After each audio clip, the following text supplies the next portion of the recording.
Hello, everyone, and welcome to my micro summit, Healing the Wounds and Creating Miracles. And my special guest today is Michele Blood. And our topic today is the Magic of Affirmation Power. Now, Michele is a successful, multi-talented lady. In addition to creating MusiVation products and seminars worldwide, her public mystical success events have been held in over 16 countries. Her largest audience was 50,000 in Kuala Lumpur. After many years of meditation, Michele's Kundalini awakened and transformed her consciousness. She now teaches others how to live a mystical life and experience divine oneness, which is the true heart of true happiness, success, and purpose in one's life. Her mystical experience webinars and live streams have assisted people from over 25 countries to transform their lives to the positive. Through her teachings and prayers and light transmissions, people awaken and experience what they say is the impossible. They awaken to the true purpose, to their true purpose, and begin their path to enlightenment. Welcome, Michele, and thank you for being here today.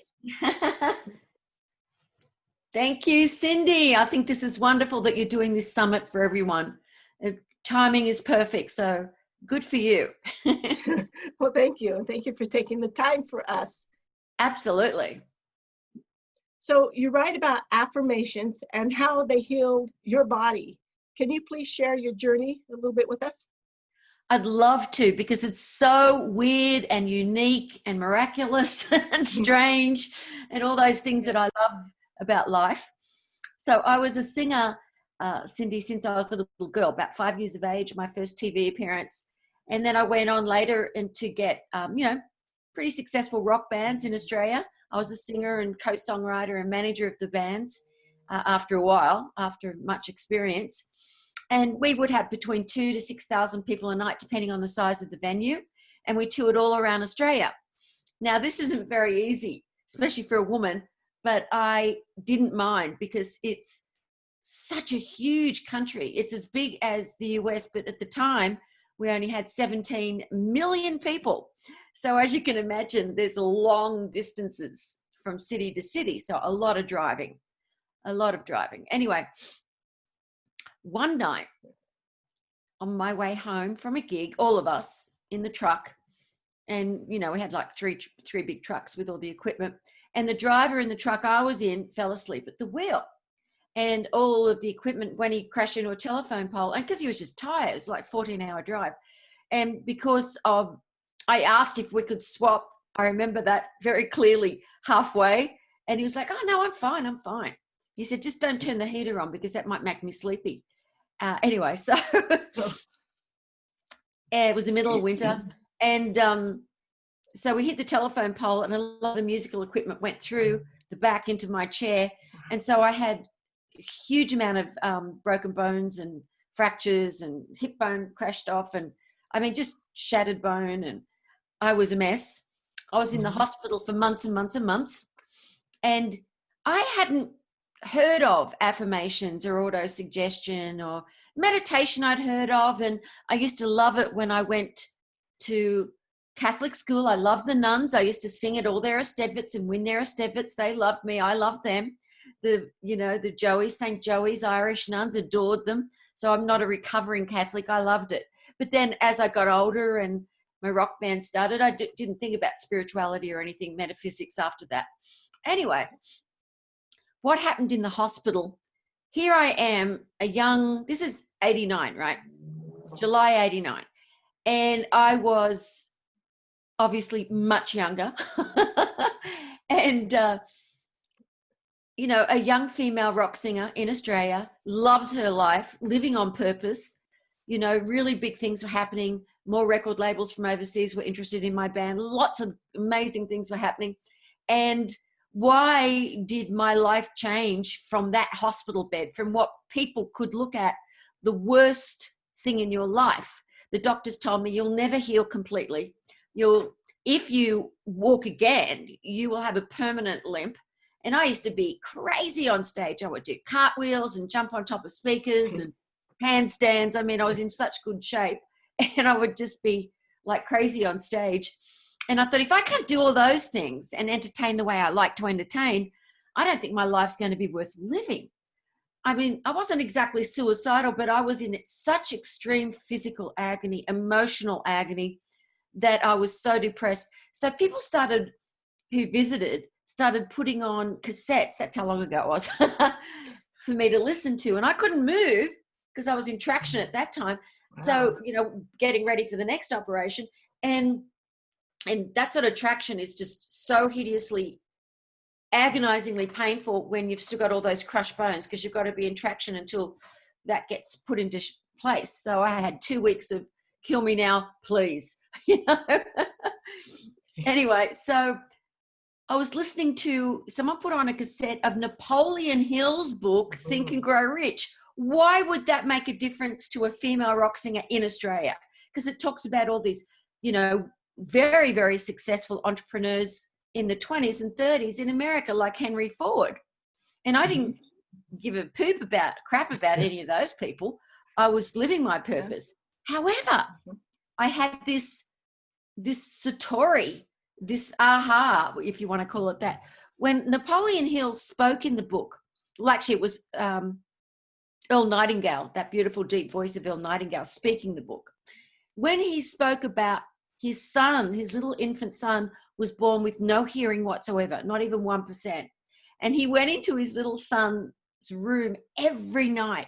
And for a couple of hours, every single night, he would speak into his little boy where he's supposed to have ears and said, you can hear perfectly, you're healthy, you're vital, you're full of energy and light. He would just do all these affirmations. Wow. 3 years later, the little boy got 30% of his hearing. He went to a normal school and then went on to be this really successful entrepreneur in the hearing aid industry, of course, ended up 100% hearing. And so I was like, wow, that's amazing. For some reason, that rang true to me. I'd always sort of believed in miracles and how you can create your reality through your thoughts. I hadn't really thought of it per se, like the Buddha said. Like the Buddha said, you know, everything we are arises with our thoughts. With our thoughts, we make the world.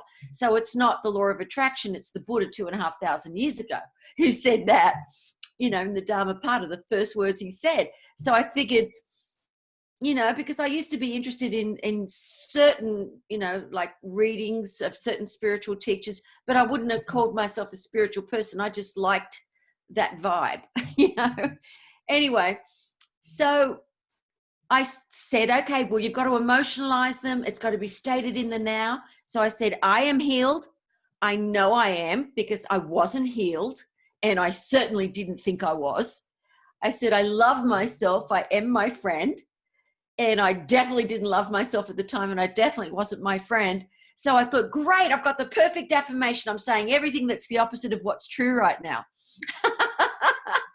And then you've got to emotionalize it, which I know more about the brain now, because if you don't emotionalize it, it goes into short-term memory, because your conscious mind is thinking, that's absolute BS. I don't believe it.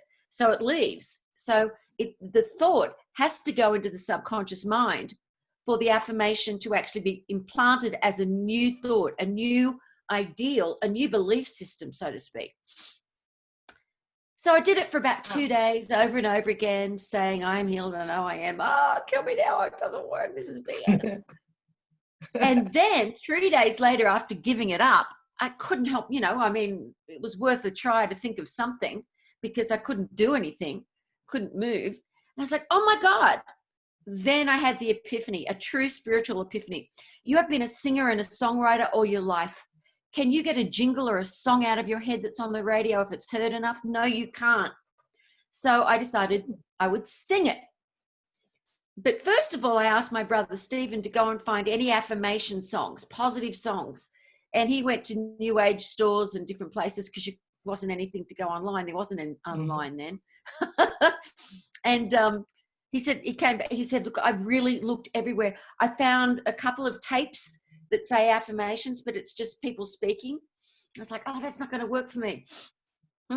So then I had the epiphany to sing it myself. So I had a little recorder, which I always had with me. So whenever I got a songwriter and, you know, a song idea, I could sing it down before it went into the short-term memory and farted itself out of the universe.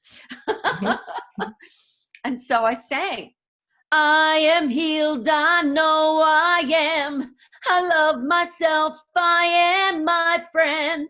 And I kept singing it over and over again on this little cassette. And then I just kept having someone replay it for me because I couldn't move.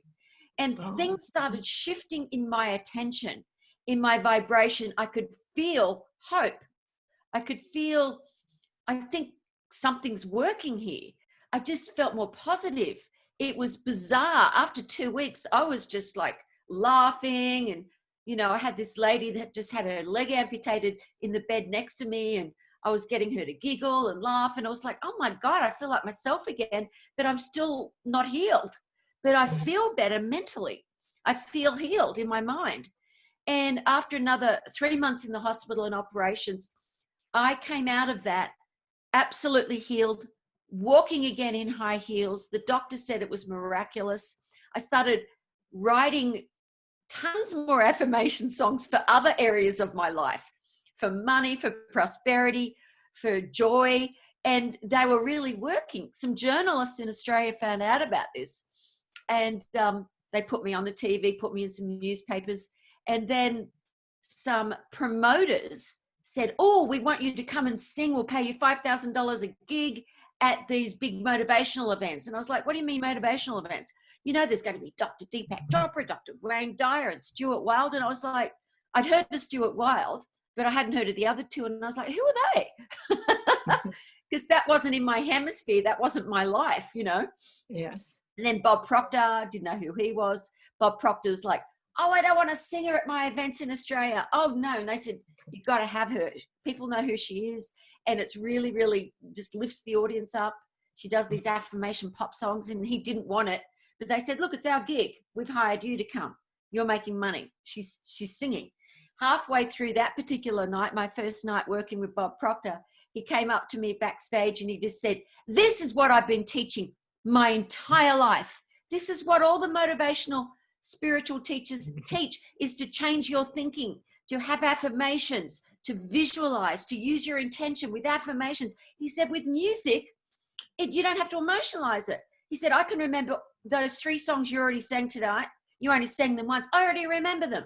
He said, this is brilliant. I want to work with you all over the world. So I ended up working with him. He ended up writing some songs with me. I ended up running his company in Asia. I mean, I ended up having hit records in Asia. I mean, just amazing things started happening. I went in deeper and deeper into spirituality, and you've been lovely not interrupting. I will leave you to ask the question now. That's beautiful. Well, I just got sucked into your story. It's like, oh yeah, tell me more. Wow, amazing. You are indeed a rock star. Okay, so yeah, very different. Sorry, go ahead. Yeah. Well, as I think about our old paradigms, and as children and growing up, we have our family paradigms and their belief about money, and maybe they told us we're not good enough money or deserve it, not good enough for it. But can you tell us what a paradigm is, and how can we release old paradigms? That's a great question. I remember when Bob Proctor and I first did our 6 cassette album called New Paradigms, and I wrote 6 songs to go with his message. And people were saying to us, you know, well-known teachers that Bob and I would bring out occasionally to do an event in Singapore or somewhere. And they said, people aren't going to know what a paradigm is. And Bob said, well, they will after we do this, you know, because it wasn't even like a word then. Even people were saying to me, what's an affirmation back then? So, you know, they all thought it was a little woo-woo. But now, of course, through quantum physics and science, they have proven that all of these things are actually true. They know about the long-term memory, the short-term memory, because with an affirmation song, the logical side, that's where the lyrics go. And the melody and the music, that's where, in the right hemisphere, the creative side, that's where that goes. So you have a whole brain experience. That's why it goes straight into your subconscious mind.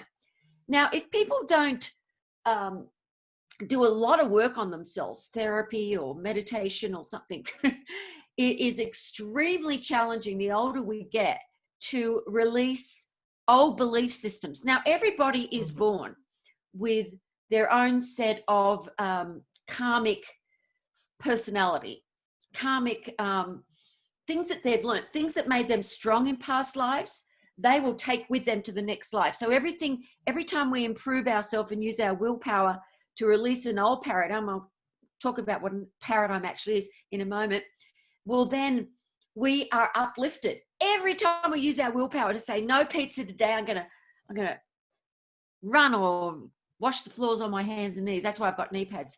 It's good exercise. Anyway, and every time we do that, we shift, because our paradigm is our old belief systems, our culturally, family, of course, teachers, things, not always from our family, sometimes from past life hurts. You don't know why you don't like somebody. And it's like, there's nothing wrong with this person, but I'm just feeling like, ugh. Are you reading their energy, or is it an old paradigm from someone that may have hurt you when you were just a little kid? Stuart Wilde had a great story about that, because he realized he had an old paradigm from something he didn't even remember because he was so young. He was in Ireland, and this will explain how these paradigms become like solid, and then it's really hard to release them. They just feel icky. And this older lady, older at the time for him, this was back in the early 80s, he told me when I met him, that he took these people to Ireland, and there was a lady that was in her early 70s, you know, which we don't think is old now, that's for sure, but back then maybe I did, I don't know. And he said she had a German accent and the sweetest face, but I just couldn't stand her. I couldn't stand the German accent, everything about her. And I was like, why did I accept this lady to come on this trip and this seminar trip? Well, here we are in the forest, we're meditating under trees. I'm teaching these people about the spirit, the light in the trees and nature. And then he said, I have to go and meditate on this, because it's just not ringing true. It's not in resonance with her vibration, really, why I don't like her. So he went into meditation for about 4 hours, and he came out of it and he had a memory that he didn't even know. When he was 3 years of age, his parents hired a nanny, a German nanny, who was really, really nasty. And she was only with them for 6 months before the parents found out, oh my God, this woman's hideous. And she looked like this woman, and she was German. So as soon as he had a memory of what had happened, it left him. It was dissolved. Once you find out, but what happens if you can't find out because you don't remember, or it's a past life hurt, that old paradigm that's like, you know, say you out there, say you know within yourself that you're persistent, that you're intelligent, that you're a good person, and you just always just a little hair's breadth away from that extra money that you need, that profit, that book becoming a bestseller, or even finishing the book, and you're like, why? Why? Stella. Why aren't I experienced? I'm doing the affirmations, I'm doing this. It's a paradigm that's stuck deep in the subconscious. And the way to release it is you have to do everything. If you really want to have transformation of consciousness, it's so important that you start with using affirmation music. Use my music or someone else's. If someone else is doing it now, I didn't look into that. But there's so much light. There's vibration in the music that I create. I listen to it, meditate on it. So you actually are transformed through the light transmission. And that light in that music actually dissolves those old paradigms, because how on earth, God's grace is great. How on earth will people who really want to change burn away that old karma, burn away and dissolve those old reactions? Because you know it's a paradigm from the past when you react, and the person hasn't even really said anything that was nasty or anything. It's just an old reaction of, you know, you don't feel worthy, and if someone says anything that's not complimentary, you get really pissed off. Or you'll hear a talk. I have this happen with my students all the time. I'm doing a talk and they're all listening, and then I'll have emails. You were talking about me, weren't you? And I'm like, no. No, don't be paranoid, silly Billy. You silly person, as Monty Python would say. It would fart in your general direction. Sorry, quoting the Holy Grail, Monty Python. Good movie, makes you laugh. Anyway, so if you can have light transmitted to you, it helps dissolve. Meditation helps. Somehow finding gratitude in your heart helps. Finding out what you do want versus what you don't want and focusing on that helps. Using your willpower to do something in your life and finish it when you haven't done that before. That's where willpower comes in. That's where affirmations and visualization and all that sort of stuff comes in, because you start having new belief systems. Okay, you still have to have the old paradigms be dissolved. They have to be dissolved. But at least with the new belief system, you're putting icing on a baked cake rather than a soggy cake. Kids might like to eat that, but we don't. So that's what paradigms are, just all the old habits, belief systems, hurts, usually emotional hurts. Wow, awesome. So we can release and heal the old paradigms. This means that we can also release old fears and go for our dreams? Absolutely. Beautiful. And I like how you said you light transformations through your music, and how each side of the brain needs both to heal these wounds. Because you have a whole, for the new seed to be planted into your subconscious mind, which will then, you'll resonate with it eventually, your frequency will go up, and you'll start attracting all of those things that you've always wanted, because you're in resonance with them. You're in a higher frequency, and you have to be in a faster, it's not higher, it's actually a speed, a vibration, a vibratory frequency. And your frequency rises, gets faster. You start being able to see the opportunities that were always there. Ideas come to you that you just know are not from you. You know, the creative side is coming through, that your higher self is like, hallelujah, she woke up. Woohoo! We can give her all these great ideas. Her life's going to transform. We're so happy. Thank you, Gabriel. Thank you, Michael. We get off the telephone and go and help that girl now.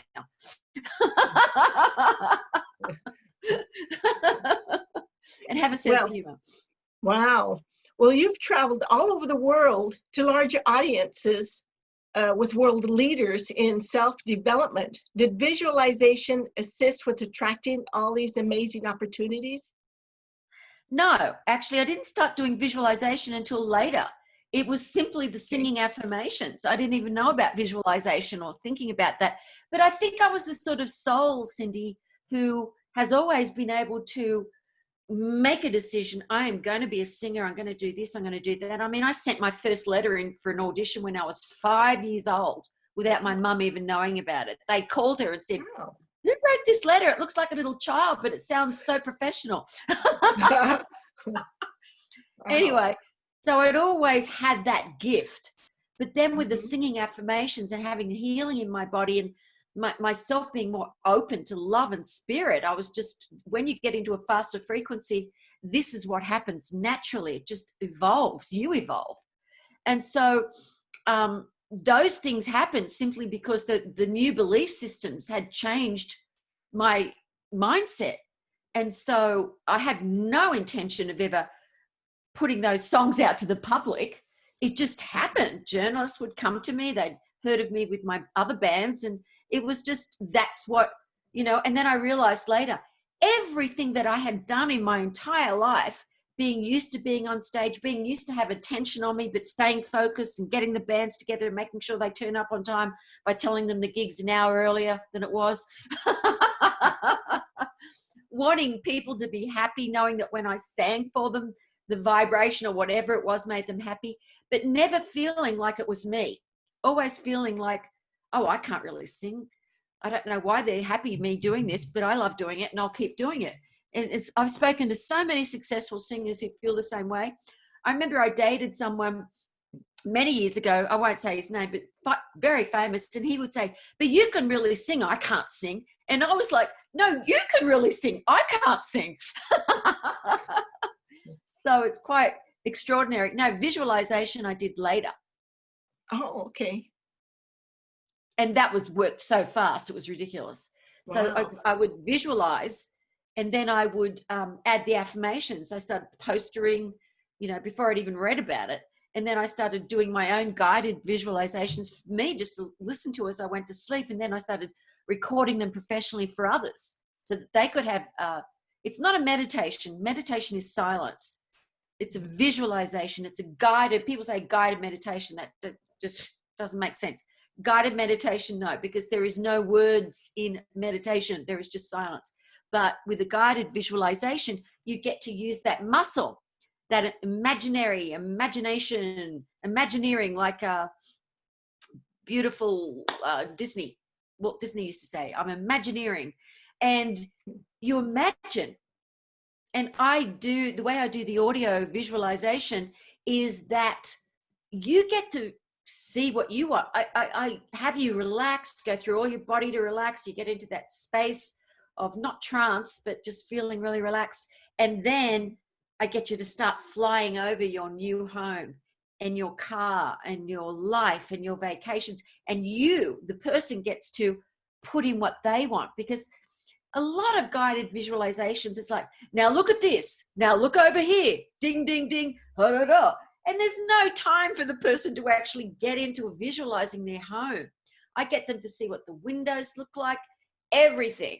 And, you know, it's just a beautiful way for that muscle to begin working, because then the divine presence will start imagineering through you. And then the fun really starts. Wow. I love that. And, you know, Michele, this is so, so very important. And I want to make sure that the audience really understands this. And so how are affirmations combined with music more powerful than just saying affirmations? Well, it works 300 times faster because you have, like I said before, a whole brain experience. Because just saying affirmations, you have to emotionalize them, or it goes into short-term memory and out if you don't believe them. And we're doing affirmations because something is wrong in our life that we want to make positive. So sometimes that's a very challenging dichotomy because you're not believing what you're saying. So like a jingle, you can't get a jingle out of your head, even if you don't like Toyota cars. Everyone can remember the Toyota song. People in Australia love Vegemite. Nobody else does, because we're happy little Vegemites, as happy as can be. We all enjoy our Vegemite for breakfast, lunch and tea. So therefore, we all love Vegemite, and Australians do. You try some, any American, they're like, oh. So you hear something over and over and over again, and you believe it. But if you hear an affirmation song, it's straight away, like Bob said when he first worked with me, the 3 affirmation songs I'd done that first half, he said, I can remember them already. They've gone straight into my long-term memory. He said, this is magical. And this is why people love music, because you can immediately feel the emotion you felt when you first, like your first kiss, and there was a certain song that was playing all the time in that particular era. And when you hear the song, you can sort of go, reminiscing, or you can remember something awesome that happened, like when Obama got in, we can hear a song we liked. I'm not going into politics, sorry. I'll stick with Australia. Anyway, so it just goes into your long-term memory. And that's why advertising agencies, Cindy, don't spend millions.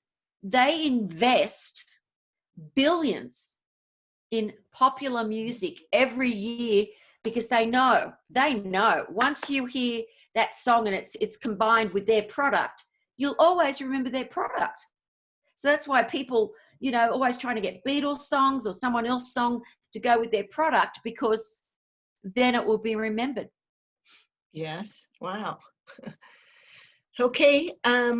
So of course we live in a world today where the COVID virus is going on. We're isolated ourselves, and people have lost their jobs. You put them on hold, but there's still hope. But what does career fulfillment mean to you?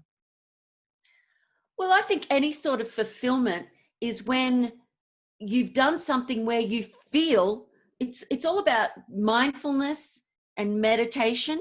As I was talking before about willpower, whenever we do something that we better ourselves at, or we do something and we're scared to do it, but we do it anyway, we jump over that terror barrier, well, then we become stronger. More of the old paradigms are burned away. So when we are doing something in our life, whether it's our career or for our physicality, our health, for our spirituality, whatever we do to better ourselves. So you might have done something. So many people just play it safe and they'll do the same thing over and over again because they know it works. Oh, let's not reinvent the wheel. Why not? Reinvent the bloody wheel. Have it coast. Don't have any wheels. Let's just levitate. I don't know. Yeah. We can reinvent ourselves. We don't have to be the same old wheel going around Groundhog Day over and over again. This is the time for people to reinvent themselves, to say to themselves, I'm going to make a list every night of the things I'm going to do. I am absolutely going to spend at least, invest in myself 2 hours a day in learning something new or writing a book or doing what you're doing. Look, you had to jump over your area of you weren't experienced in when you first started doing these summits, and look at your soul. You're full of fulfillment because you feel like you're on purpose. When you feel like you're on purpose, and one of the things you can do that will help your career and any other area of your life more than anything else in this world is to be kind to others. Never ever complain about people. You don't know what they're going through. Their moccasins aren't the same size, honey, or their Louis Vuittons. You have to understand that whenever you're complaining about someone or you're feeling in fear and you start getting cranky with someone, it's because you're wanting to mask your own shadow side and your own fear. We have to feel. We have to face our fears, and then it will turn into faith. And you will go into higher frequencies of love. And I'm talking love like the divine. And that is omniscient wisdom. That's omnipotent power. And there are no limitations to the person who does just that much more than someone else is doing. Rather than getting into fear because they haven't got work, they think about what they can be doing. I know this one young lady who's a student of mine, and she's just a beautiful girl in Switzerland, but she's Spanish. And she teaches piano at a piano school in Switzerland. And they were like, wow, no, we can't teach, you're out of work. And she came up with the idea to teach live stream piano. And so then some people that work with me actually, as a gift to her, helped her create her own website so that she can teach multiple people from all over the world. So now she's making more money than she's ever made, and will continue to, because now she has students from everywhere. We're helping promote her as well. Who wouldn't want to learn a new instrument? If you learn the piano or you're learning a new language, whatever it is you want to do, you're going to ignite more of your brain. You're going to light up certain parts of your brain, which will then assist you to have even greater ideas. But the thing is, she took action. And because the divine, because she meditates and she looks after herself, it was just within me. I just said, oh my gosh, we'll help you with the website. This is a great idea. What a great way to learn a new instrument or a language, to be in a class with lots of different people from all over the world. You can share ideas, or I really found it hard doing the G major minor with the seventh. What in the buggery does that mean? So there's different things that will happen, ideas and opportunities. The divine, there's this beautiful enlightened teacher. Well, she's not a teacher. She just silently transmits light. Her name's Mother Meera, M-E-E-R-A. Now, the one thing that she did say as a teaching was, God wants you to have everything in life that will bring you happiness.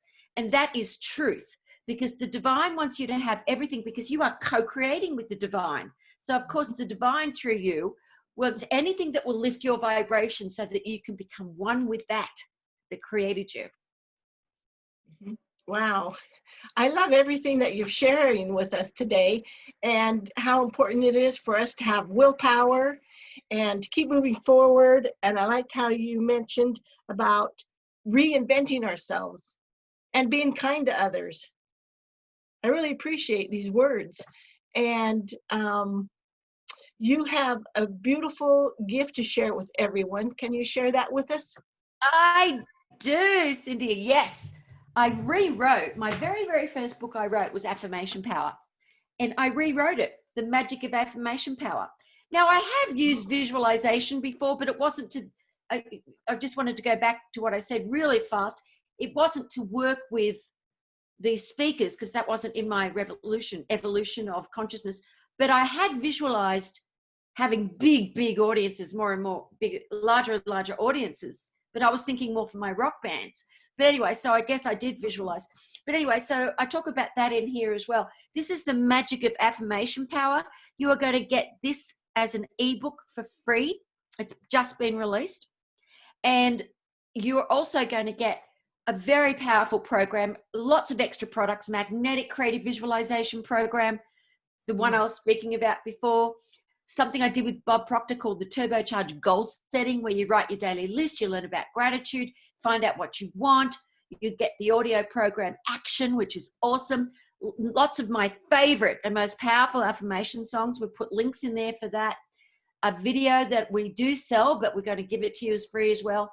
The practice of meditation, how to begin to practice meditation, how to go deeper if you haven't gone deeply into it. So all of that is on micheleblood.com/healing the wounds. And Michele is spelled Michele Blood. The blood comes from my father. It's an Irish name. Don't blame me. micheleblood.com/healing the wounds for your summit, beautiful people. Enjoy it, change your life. Know that you are loved. You are loved too, Cindy. And this has been very, very powerful to be with someone who gets it. Just absolutely talk about purpose and fulfillment. Oh, love you very, very much already. Oh. Thank you. Thank you. I love you too. Virtual hug. Yes. Thank you.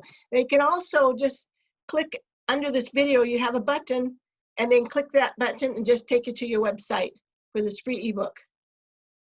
Thank you, Michele. It was thank you, lovely wonderful Cindy. having Thank you, everyone, for watching and listening. God bless you all. And bless you, and hope to have you back again soon. And I'm certainly going to read your book and listen to. I've been listening to your music, your affirmations, and I get that tune into my head and start singing it through the day. So, well, please send me your mailing address to Trevor, because I'm going to send you the actual book and my remastered Create Miracles compilation music of affirmation songs as a gift to you on CD. Oh, beautiful. Thank you. Yeah. Well, thank you. You're a blessing to the world. Thank you, Michele. Thank you, Cindy. Good luck with everything. All the best. Thank you. And everyone else, our wonderful, beautiful audience, we will see you another day.